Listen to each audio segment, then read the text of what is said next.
Welcome back to part two. I just wanted to make sure I reviewed where we are in the session before I got into part two of the 5E lesson area. So right now you should be in module 3. Okay. Module 3 is going through the 5E model, so you should have already watched the video and printed off or looked at the 5E handout and access the teacher resource folder. The teacher resource folder looks like this, and it has all of the documents that we've been talking about and printing off. So if you were a little confused in the first piece, I apologize, but this is the folder just to kind of reiterate where those things are at.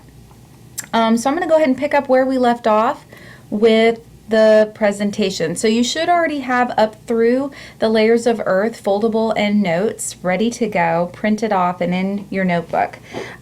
So I just wanted to show you once again how that might look. Okay. Oh, I apologize. Looks like this. So you have your earth with your notes in there, right? And you've highlighted and underlined all the important parts. This is basically how the foldable turns out. It just shows the layers of earth, and if in this case we've got some of the layering and notes going on around the outside, you can write that stuff on the foldable, but remember, there is no right or wrong way to do these notebooks. So that was the last assignment. This next assignment, we've just got some examples in the presentation for you. So I'm going to draw your attention back to our table of contents that's on the screen, and we're going to look at an online interactive. These are PHET labs, P-H-E-T. They are public, they are free, and they're easy to use. They're great to introduce your kids to other laboratory experimentation without all of the equipment. Not that hands-on is not a good thing. I would go to that first. But you can use some of these things with kids to help supplement and really get them thinking about the information and understanding it even better. The friction notes help support what's going on in the online interactive that we're going to be using for this presentation. So I wouldn't get hung up on the content. It's just what we selected for you for the interactive notebooking, but tweak this and talk about this. In the next section, we're going to have, next module, we're going to look at a module that has the ability for you to contact me and talk to me personally via Google Hangout and look at examples of things that you've done in your classroom. So you'll eventually talk to me and do a share-a-thon, maybe with a colleague that's also on your team, about some things that you've been doing in your interactive notebooks, what's working, what's not, and maybe some questions that you might have. So those are some things to come. But before we get to all that, let's look at this next set of assignments. So you can provide notes for your students. If you have students that are struggling readers, some have this in their accommodations, you can put notes. This would go on the right side of the notebook because this would come from you. They would fill it in, and it should support their learning in whatever activities you're wanting them to look at. So this would go on the right side. On the left side should be something that accompanies it, which could be a lab. In this case, we chose an online lab. Again, this is from the PHET labs. You're going to want them to have some kind of a data chart. This was from another lab that we did, but very similar idea in what you want them collecting from online. They need to do multiple trials and talk about the surface that they're using. In this case, we're going to use a lab called John Travoltage, and this is through the PHET links, so I'm going to pull that up for you. This is an interactive, and what it does is it asks the student to create static friction between John's foot and the floor, and it makes a charge for basically electric shock, if you will. So if you only rub his foot a couple times, it doesn't really charge him up all that much. I'm going to move his hand down. As you can see, not a whole lot's happening. But what if I move it, last time I moved it 3 times, what if I move it, oh, let's see, I did 9 times. What is that going to do? Does that still charge it? Nope. All right, let's do one more time. Get a few more charges in there. And you can have them count how many of these electrons And that was enough to create the shock. So this is a great online helping them understand what happens, and it's real world relevant. Who has never shocked themselves before? So just something fun. If this doesn't fit your content, then on the PhET Labs, so you just click down there on the PhET. You can register if you want, but let's say you're a biology teacher. There's lots of online labs that you can use in this same kind of situation. Maybe you're going to be out for a professional development. Maybe you're coming on one of our on the road with Region 10 learning experiences. That's something new that's coming up. Maybe you're out sick a day and you need something that's going to continue their learning even though you're away.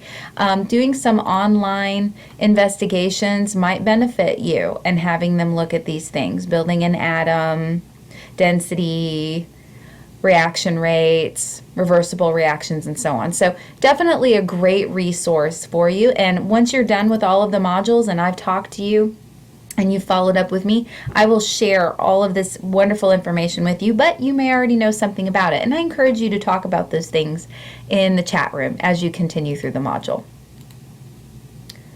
So in your notebook, if you would, go ahead and kind of make some note just generally about what you can do with labs and notes in your notebook, and add that to your table of contents. And you might want to answer some of these questions. If you want to go and go to the PhET Labs website and answer these questions, that you certainly can. That could be an extension to help you explore those labs. But I'm going to go ahead and continue on. So labs is another idea. And now we're going to look at reading. So we've done some foldables, we've done interactive labs, and now we're looking at teacher-given reading, and this is a little more cumbersome reading. It is in the folder that I showed you before. So if you'll pause here, make sure that you have those and that they're trimmed up and in your reading. And this was an example I showed at the beginning. So here we are. And what we're going to do is you're going to take that reading, and instead of you doing this part, I'll show you some examples, but I want you to create your own visual to represent what this reading is about. So if you'll print off the greenhouse effect reading and update your table of contents, pause here and come back, I will give you the next set of instructions.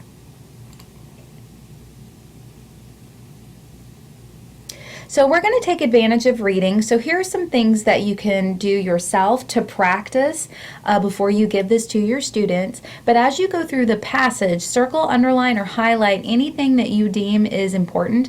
This is especially important to support young readers as they're pulling out the important information within the text. Use sentence stems such as I notice, I wonder, I still have questions about, and there's many others that you may use yourself already, so feel free to do that. Go ahead and read that section and highlight or underline the important things that you find, and just write down, what do you notice about the reading? Is there anything you learned? I learned that. Could be another sentence stem that you want to utilize for this assignment.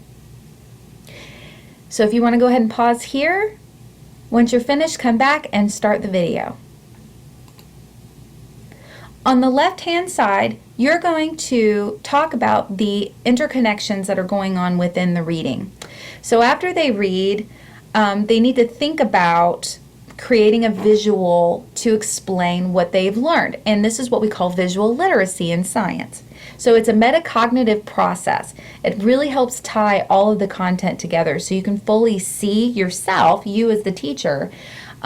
We like to call you also facilitators or design thinkers, to get an idea of where your kids are at with the information. So if you've already done that, here are some examples. This is one. These are all from the same reading. One student's iteration of what's happening. So does yours look like this one? Or maybe it looks like this one. Does it really matter if they're different? And the answer is no. Students don't need to find the right answer. They really need to find the right answer for them. What really helps them to understand the content that you're giving them. And this is a final one. Notice it's a greenhouse. So some students will take it to a literal aspect, but what I really like about this student's work is they still talk about the pieces of the greenhouse effect. But it's a visual, it's colorful, the brain responds to color, so those are some important factors to keep in mind when you're using these activities in the classroom.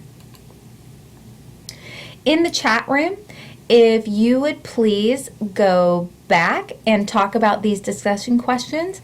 The video is going to end here, and I will join you off and on in the chat room, as you've already seen, to talk with you about some of these questions. So what are some other reading strategies you might use to enhance student reading? What are some challenges that you might face when reading scientific text for your students? And where would the activities from this video fit in the 5E model? So you had a 5E model rundown.